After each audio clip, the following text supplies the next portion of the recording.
አብዛኛው ሰው የአቅም በላይ ስሜት ኦቨርዌልምድ የሚሰማው ህይወቱ የፈራረሰ ስለሆነ አይደለም፣ አእምሮ ለአፍታ እንኳን እረፍት ስለማያገኝ ነው።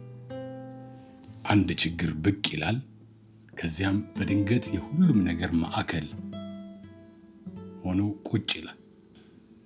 ጥርስን ስትቦርሽ እሱን እያሰብክ ስለሱ ታስባለህ። በምታደርጋቸው ንግግሮች ሁሉ ውስጥ ይዘኸው ትዞራለህ፣ ታዝለዋለህ። ሌሊት ላይ እንቅልፍ አጥተህ ስትገላበጥ ታድራለህ።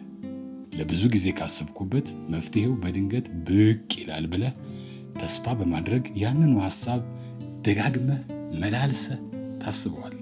ነገር ግን አይሆንም። ምክንያቱም አጥብቆ ማሰብና በግልጽ ማሰብ አንድ አይደሉም። በፍጹም ሆነውም አያውቁም፣ ሊሆኑም አይችሉም። ጉልበትህ የሚሟጠጠው በችግሩ ምክንያት አይደለም።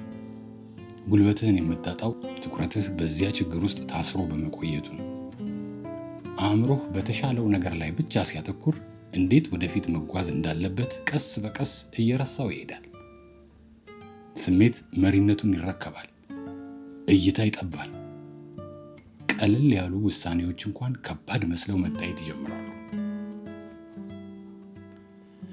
አካላዊ ድካም የሚጠይቅ ስራ ሳትሰራ የአእምሮ ዝለት ተሰምቶ የሚያውቅ ከሆነ አንድ ያልተፈታ ጉዳይ ለሌሎች ነገሮች ያለህን ተነሳሽነት እንዴት እንደሚያጠፋው አስተውለህ ከሆነ ምን ማድረግ እንዳለብኝ ያውቃለሁ፣ ግን አሁንም ባለሁበት ረግጫለሁ ብለህ ለራስህ ነግረህ ከሆነ ይህ ወሬ ለአንተ ነው። ይህ ሐሳብ ለአንተ ነው።